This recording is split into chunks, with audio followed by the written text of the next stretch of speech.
¿Cómo estamos? Bien, bendecidos y en victoria. Qué bueno es el Señor. Así es como nos maneja siempre. Bendecidos y en victoria. Dice que estuvimos leyendo Filipenses, no sé si se acuerdan, la semana pasada estuvimos Filipenses. Hoy vamos con Colosenses. Ayer nos permitió el Señor leer el primero y ahora vamos a leer el 2 en adelante. El título, como lo hemos manifestado en el programa, pues no aparece, pero es plenitud de vida en Cristo. ¿Qué significa una plenitud de vida en Cristo? Es estar viviendo y haciendo las cosas que a Él le agradan. Ya no debe de haber malas actitudes, ya no debe de haber envidia, ya no debe de haber chismografía, ya no debe de haber malos pensamientos, ya no debe de haber altivez. Y vayan poniéndole cuantas cosas, porque dice plenitud de vida en Cristo. Sabemos, Colosenses 2, 1, 8.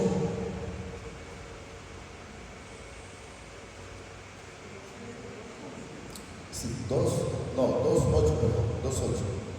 Plenitud de vida en Cristo, dice. 8. ¿Lo tiene?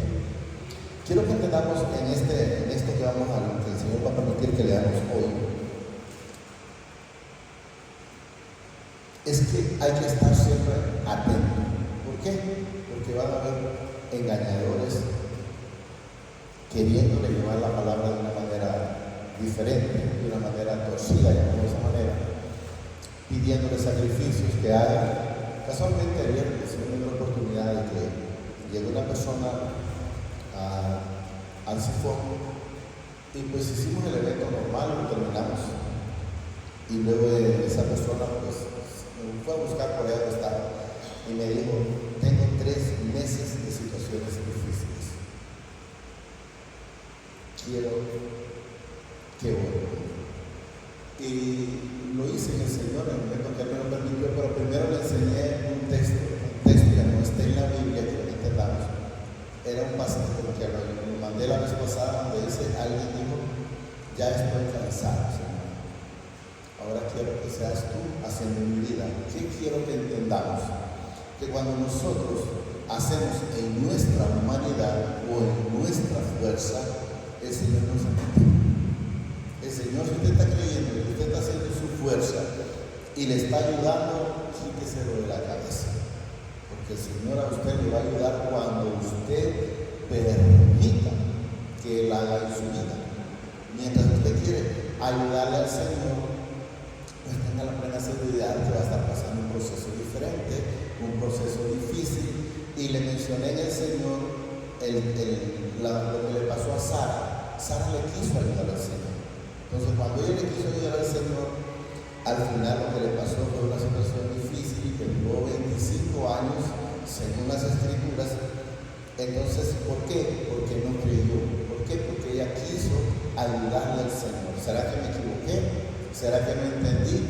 Y enteramente la descendencia no iba a salir de mí, sino que solo de Abraham. Yo tenía que buscar a otra persona, y por eso decidió ella buscarle a Agar. Pero si usted lee las Escrituras, donde le dice, está en el Génesis 18:10 en adelante, el Señor le dice: Sara, tu mujer, te dará a luz un hijo. No le dice te va a dar un montón de hijos, iba a salir descendencia, sí, pero Sara, tu mujer, no dice Sara, tu mujer, te buscará otra mujer para poder sacar descendencia. No, la palabra fue muy clara, toda la vida ha sido clara, y toda la vida, hasta donde yo he podido ver, ha tenido cumplimiento. Vamos a empezar. Colosenses 2, 8. Y voy a poner el cuadro.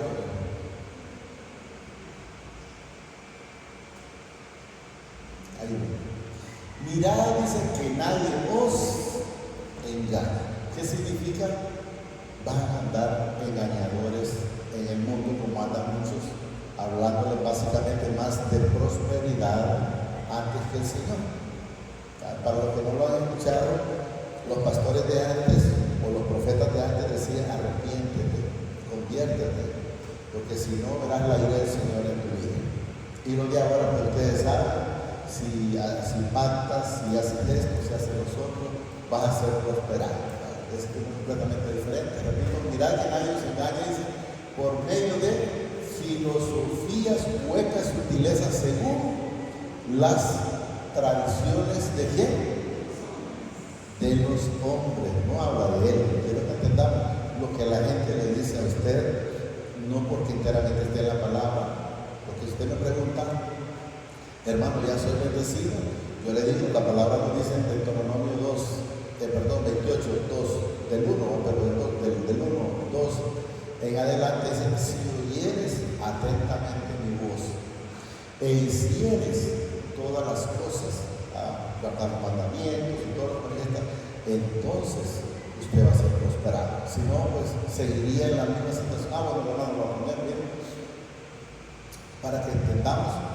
Miren lo que dice el principio, acontecerá. ¿Qué significa esa palabra acontecerá? Que mientras la persona no llegue a ese entendimiento, que no crea y que no esté escuchando, que no esté pensando que va a recibir. Porque dice, no dice ya aconteció, no. Acontecerá que si oyera atentamente la voz de mi Padre, tu Padre, miren, hay que guardarla, para guardarla, y miren, y ponerla por obra, todos sus mandamientos que yo te prescribo hoy. Miren lo que manifiesta también mi Padre, tu Padre, dice, te exaltará sobre todas las naciones de la tierra. Y nos dice, y vendrán, pero hay que oír. Mientras usted no pasa esa parte de acontecerá, y no estoy yendo, eso no va a acontecer. Pero una vez que usted sí oye, entonces atentamente la voz, entonces dice en el 2, y vendrán sobre ti todas estas bendiciones y te alcanzará si oyeres la voz de mi Padre. Entonces, ¿qué significa? Usted no lo oye, pues no va a acontecer. Es necesario estar viviendo la plenitud con Él para que estas cosas acontezcan. Seguimos en el 8. 2:8. Mirad que nadie se engañe por medio de filosofías y huecas sutilezas según las tradiciones de los hombres. ¿Cuáles son las situaciones? Las tradiciones o las costumbres de los hombres. Conforme a los movimientos del mundo y no según Cristo. Tiene la diferencia de las tradiciones del mundo a las cosas del Señor y no según Cristo. Porque en Él habita corporalmente, dice, toda la plenitud de la deidad. No hay falta, está completo. Y aquí nos dice a nosotros, y vosotros estáis completos en Él. Si nosotros estamos en Él y Él en nosotros, entonces nosotros estamos completos. Pero es necesario entender esa parte. ¿Bien? Sí, hay que creer.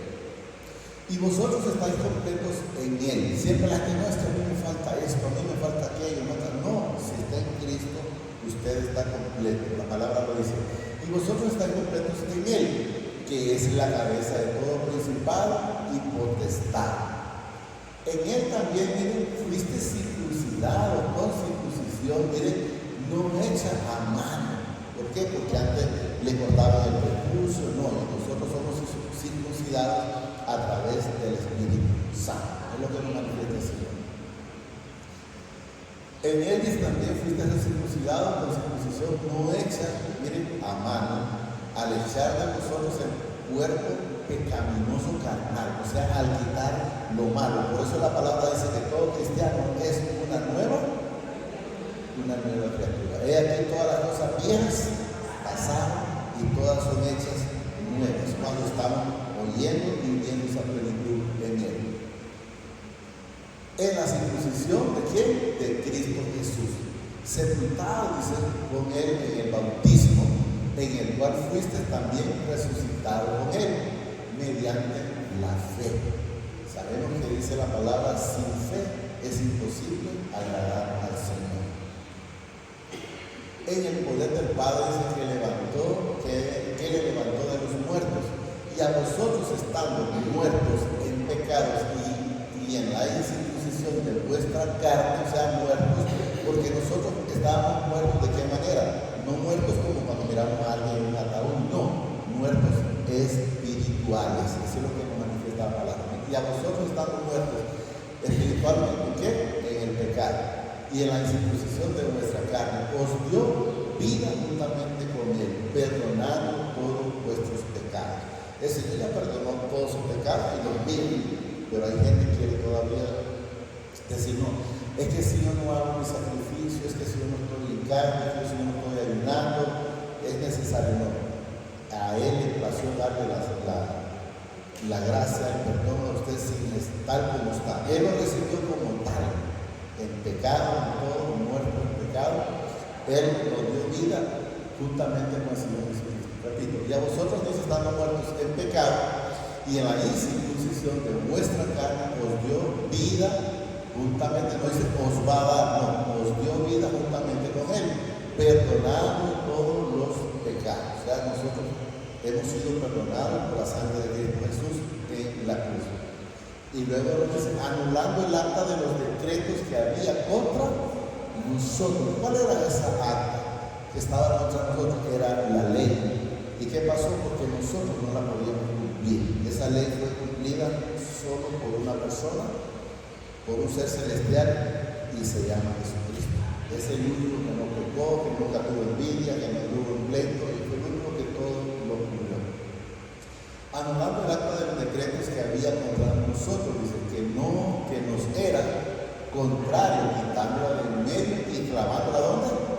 En la cruz. Entonces sabemos que el único que hizo ese sacrificio se llama Jesucristo, y fue en la cruz, no es porque estuvo ayunando, no, fue en la cruz a través de la sangre de Jesús. Y despojados a los príncipes y a los potestades, los exhibió públicamente, dice, triunfando sobre ellos en la cruz. Ustedes saben que hubieron gente, según la Escritura, que le decían, si eres, bájate de esa cruz. Pero lo que no entendían, lo que pedían eso, es que Jesús no me bajó, no por él, sino por nosotros, porque era necesario que eso se cumpliera para que nosotros fuéramos sanos. Por tanto, que nadie os juzgue en comida o en bebida o en cuanto a días de fiesta, lunas nuevas o días de reposo. Todo lo cual dice es sombra de lo que ha de venir, pero el cuerpo es de Cristo. Quiero que sepamos que este cuerpo no es nuestro, el espíritu no es nuestro, bueno, nada es nuestro. Todo ha sido de Él, y ha sido y seguirá siendo. Nadie os prive de vuestro premio, afectando humildad y culto a los ángeles, entremetiéndose en lo que no ha visto. Y luego quiero que dice, vanamente, hinchando por su propia mente carnal.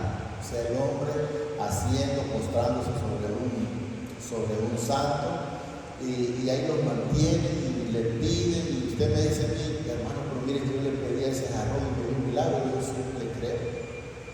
¿Por qué le creo?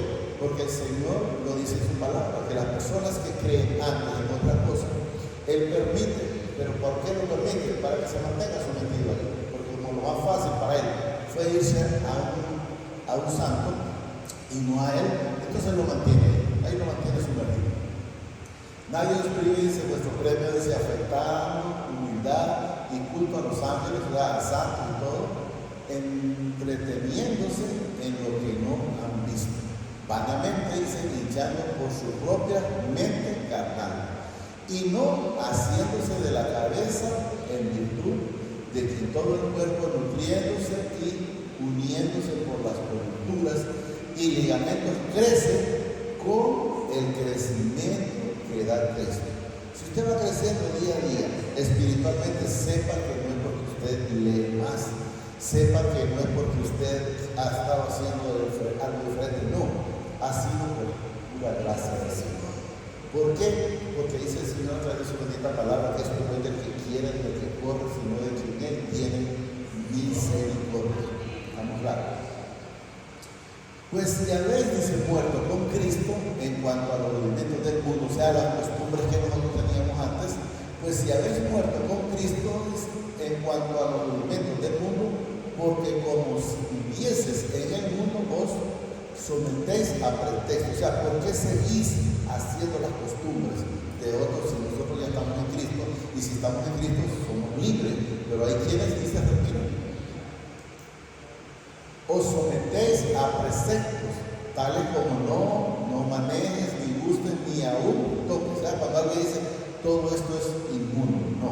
Sabemos que si estamos en el Señor, pues ya nosotros no somos inmundos, y podemos ver cuando el Señor le bajó el lienzo, que dice que venía un montón de aves y de reptiles y esto y lo otro. Sabemos que en su momento Pedro le dijo, Señor, pero yo nunca he comido nada inmundo. Entonces él le dijo, no llames inmundo a lo que yo ya santifiqué. Pero quiero que entendamos que no se refería a animales, sino a las personas, porque él lo entendió cuando llegó a un Cornelio, y hasta entonces dijo, ahora entiendo que para el Señor no hay excepción de personas. Eso es lo que manifestaba. Tales como no manejes, ni gustes, ni aún toques. En conformidad a mandamiento, miren, aquí dice, y doctrina de hombre, no habla de él. ¿Quién es que ha inventado ese montón de cosas? Es el hombre, por eso lo manifestamos. En conformidad, miren, a mandamientos y doctrinas de hombre, no habla que de Cristo Jesús, no, son el montón de inventos del hombre donde viene y la persona tiene que irse a confesar con aquel cura. Yo le digo que me diga qué parte de la escritura diga que yo tengo que confesarme a otro hombre. El Señor me dice a mí, ve, métete a tu aposento y pongámonos a cuenta.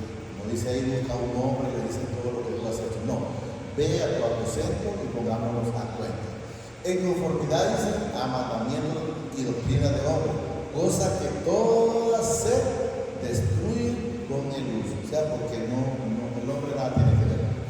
Tales cosas, dicen, tienen a la verdad cierta reputación de sabiduría en culto voluntario, en humildad y en duro trato. Miren, ¿duro trato de qué? Del cuerpo, cuando usted lo quiere tener de hambre, cuando usted no. Hay quienes se dan golpes, se latigan, ¿verdad? ¿Cierto? Hay quienes se latigan. Entonces quiero que entendamos lo que hemos manifestado. Si usted quiere ayudar, ayude. Y me va a decir usted, hermano, ¿me va a servir para con el Señor? Yo le digo sinceramente, no. Y entonces pido, ¿para qué me va a servir? No es para que descongestiones tu cuerpo, pero para con el Señor. Porque alguien diga, yo voy a ayunar, ¿cree que le va a torcer el brazo al Señor por algo? Está muy equivocado. Y lo vamos a leer otra vez, tal vez lo podamos entender. Miren, tales cosas tienen, dice, a la verdad, cierta reputación de sabiduría en culto voluntario, en humildad y en duro trato del cuerpo. Pero miren lo que nos dice, pero no tienen valor alguno contra los apetitos de la carne. Si usted lo quiere hacer, hágalo, pero si cree que no tiene algún valor en su vida, no lo va a tener, porque la palabra lo dice. Si cree que le va a beneficiar en algo, únicamente es a descongestionar su cuerpo, pero de ahí no le va a hacer nada. Repito, tales cosas tienen, dice, a la verdad, cierta reputación de sabiduría en culto voluntario, porque la gente dice, no, si te va bien, y lo pone, y le voy a decir que lo siente diferente, pero en realidad la palabra me dice lo contrario. En humildad dice en duro trato del cuerpo, pero no tiene valor alguno contra los apetitos de la carne. Hasta ahí es, ¿verdad? Pásenme al 3 un poquito nada más, porque ahí no está terminado. Entonces quiero que lo terminemos. Creo que es hasta el 4. Ahí. Miren, si pues habéis, aquí lo voy a ir entendiendo, pues si habéis resucitado con Cristo, buscad las cosas de arriba, donde estáis en Cristo sentado a la diestra con el Padre. O sea, ya no busquemos las cosas de la tierra. Vamos a estar en la tierra, sí. Vamos a trabajar, sí. Pero ya no afanados como antes. Primero para nosotros tiene que ser el Padre, el Hijo, el Espíritu Santo, luego después ellos, y siempre después ellos, y después viene todo lo demás. Miren, si pues habéis resucitado con Cristo, buscar las cosas de arriba, donde está Cristo sentado a la diestra del Padre. Y luego, miren, poned la mirada en las cosas de arriba, no en las de la tierra, porque nosotros no somos terrenales. Eso es lo que nos dice la palabra. Poned la mirada en las cosas de arriba, no en las de la tierra, porque habéis muerto y vuestra vida está escondida con Cristo debemos de entender que solo Él nos guarda de todas situaciones. Cuando Cristo en nuestra vida dice, se manifieste, entonces vosotros también seréis manifestados con Él en gloria. Entonces, luego lo dice el 5, pues terminamos, hacer morir, pues dice, lo terrenal en nosotros, o sea, la carne, fornicación, impurezas, pasiones desordenadas, malos deseos y avaricia, que es idolatría. Quiero que entendamos que la idolatría no solo es un santo, idolatría es si usted le da prioridad a su trabajo, usted le da prioridad a su hijo, o a su hija, o a su esposo, o a su esposa, o a los bienes terrenales. Eso, todo eso que le quita en primer lugar al Señor, eso es idolatría. Solo digamos al Señor allí, amadísimo Padre, damos gracias por esta palabra que has permitido que recibamos esta preciosa mañana. Te pido a través de tu Hijo amado, el Señor Jesucristo, Padre, que permitas que la atesoremos en nuestra vida, en nuestros corazones, pero que sobre todo seamos hacedores de esta bendita palabra. Gracias, Padre. Gracias, Señor Jesucristo. Gracias, Espíritu Santo. Señor, bendice hoy, mañana y siempre, hasta la eternidad, más de lo que somos bendecidos espiritualmente.